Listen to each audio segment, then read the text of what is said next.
KNM മർക്കസുദവ Puthanathani മണ്ഡലം തല തഫ്സീറ നിശ തർബിയത്ത് ക്യാമ്പയിന് തുടക്കമായി. ചെറുവന്നൂർ സൽവ സെന്ററിൽ വെച്ചാണ് പരിപാടി ഒരുക്കുന്നത്. പ്രമുഖ പണ്ഡിതനും പ്രഭാഷകനുമായ ഇബ്രാഹിം ബുസ്താനി ക്യാമ്പ് ഉദ്ഘാടനം ചെയ്തു. പ്രസിഡന്റ് CK അബ്ദുസലാം അധ്യക്ഷനായി. നിബ്രാസമീൻ രണ്ടത്താണി, ഡോക്ടർ C മുഹമ്മദ് എന്നിവർ വിഷയങ്ങൾ അവതരിപ്പിച്ചു. സാധാരണ ഒരു ട്രെയിൻ യാത്രയിൽ വനിതാ കമ്പാർട്ട്മെന്റിൽ 20 വയസ്സ് പ്രായമായ ഒരു പെൺകുട്ടി മാത്രം അവശേഷിക്കുന്നു. ഇയാൾ അത് കാണുന്നു. സ്ത്രീകളുടെ കമ്പാർട്ട്മെന്റായ കാരണം വേറെ സ്ത്രീകളില്ല.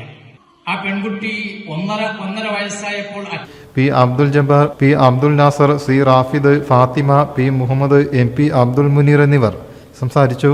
പുത്തനത്താണി ശാഖ കൽപ്പകഞ്ചേരി തണ്ണീർചാലിൽ സംഘടിപ്പിച്ച തർബിയത്ത് ക്യാമ്പ് മലപ്പുറം വെസ്റ്റ് ജില്ലാ ഉപാധ്യക്ഷൻ doctor C Muhammad, PP Alikutty അധ്യക്ഷനായി. അബ്ദുൽ കലാം ഒറ്റത്താണി മുഖ്യപ്രഭാഷണവും നടത്തി. K അബു ഉമ്മർ, CK ഹുസൈൻ, ജമീല, ബാഷ ബീഗം എന്നിവർ സംസാരിച്ചു. 27-ന് പറവന്നൂർ EMA LP സ്കൂളിലൊരുക്കുന്ന ക്യാമ്പ് പ്രൊഫസർ M കുഞ്ഞിമൊയ്തീൻകുട്ടി ഉദ്ഘാടനം ചെയ്യും. അസൈനർ അൻസാരി മുഖ്യപ്രഭാഷണവും നടത്തും. മണ്ഡലത്തിലെ എല്ലാ ശാഖകളിലും ജൂലൈ 31-നകം ക്യാമ്പുകൾ സംഘടിപ്പിക്കാനുള്ള ഒരുക്കങ്ങൾ പൂർത്തിയായതായി സംഘാടകർ പറഞ്ഞു.